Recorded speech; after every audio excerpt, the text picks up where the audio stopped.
susubukan kong magmukbang ng isang buong lechong manok. At dahil nung nakaraan nga ay nagtrending yung aking mukbang na pritong manok, ngayon naman ay susubukan ko naman imukbang ang isang buong lechong manok. Hindi ko na kaya mga kakulit.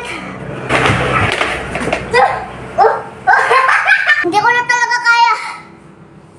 Kaya naman kinuha ko na yung aking cellphone at kinuha ko na rin yung aking mahiwagang sombrero at sinuot ko na rin ang aking mahiwagang face mask at lumakad na ako palabas at sinuot ko na rin ang aking mahiwagang tsinela at sumakay na rin ako dito sa aming raptor. Nagpasama na nga ako kay Papa at pupunta kami ng bayan para humanap ng mabibilhan ng lechong manok at sa aming pabiyahe nga ay nasilayan ko na naman ang katangian mong ganda. Panahon pala. Tsaka nung makarating na nga kami ng bayan ay nasilayan ko na naman ang tulay patungo sa iyo. Ang tulay na lalakaran mo patungo sa buhay ko para magkaroon ng liwanag ang madilim mong mundo. Tsaka nung makarating na nga kami ng bayan ay nakita lang namin na available na bukas ay ang andok. Kaya naman wala kaming ibang mabibilhan ng lechong manok kundi dito sa andok. Bumaba na nga ako ng aming raptor at lumapit na ako dito sa pinapaikot na manok. Bibiling ko nga palang 10 lechong manok ay nagkakahalaga ng 320 pesos. Kaya naman agad ay binayaran ko at ako'y sinuklian din. Sana all sinusuklian. Yung pagmamahal ko kasi sa'yo kahit kailan hindi mo nagawang suklian. Ay, charot, hindi kayo. Charot! At nung makabalik na nga kami dito sa aming bahay, ay bumaba na agad ako dito sa aming raptor. Nilapit ko na nga yung dala kong undox at pinatong ko na rin dito sa aming lamesa. Sinayang ko na muna at tinanda ko na rin yung mga pinggan na gagamitin ko. At nung may handa ko na, ay agad ko na rin inilagay itong lechong manok. Ipinlex ko na nga yung sauce kasi gugupitin ko na at ilalagay ko na dito sa platito. At ito na rin ang gagawin kong sausawan. At inihanda ko na rin ang aking drinks na kokoro yogurt. So ngayon mga kakulit, susubukan ko naman magbukbang ng isang buong lechong manok. Kung nung nakaraan ay pritong manok lang yung minukbang ko at kakalati lang siya, ngayon isang buong lechong manok na ang aking mumukbangin. Ngayon mga kakulit, susubukan ko kung kaya mga pang ubusin itong isang buong lechong manok.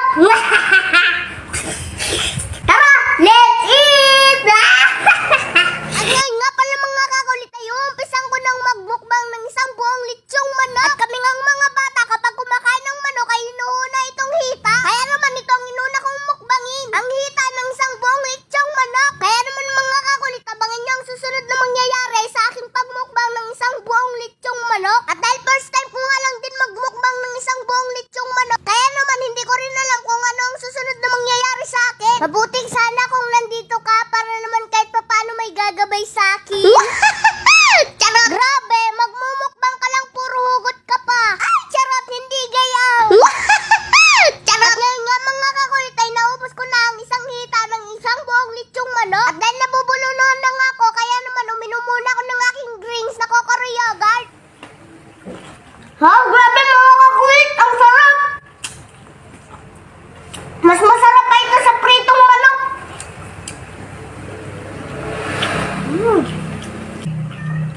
Wow, grabe, ang sarap! Ngayon ako nakapagmukbang mga kakulit ng ganito kaya kung manok.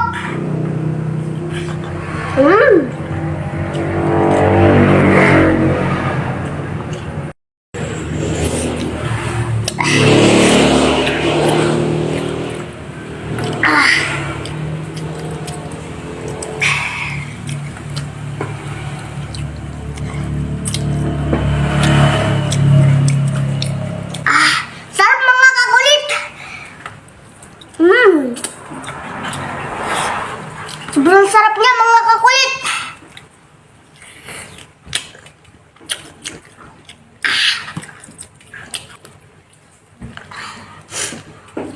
Ang sarap!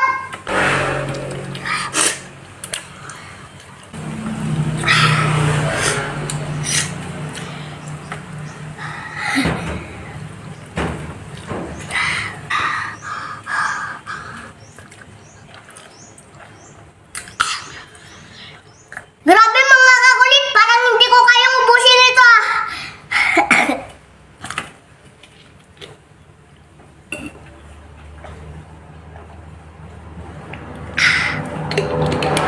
Hindi pa ako nakakakalahati ay ako'y busog na.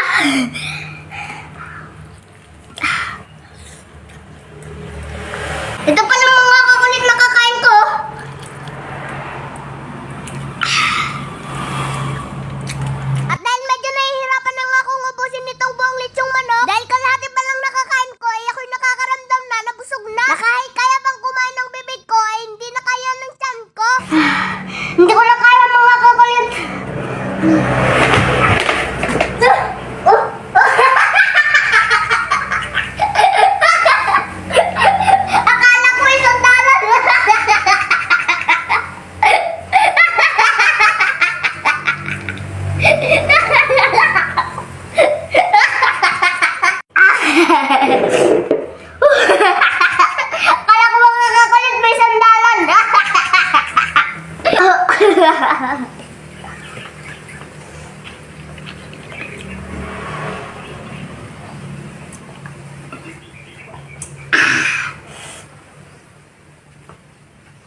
Grabe mga kakulit! Hindi ko pala talaga kayang ubusin ng isang buong litsong manok. Alati pa lang yung nakakain ko. Hindi ko na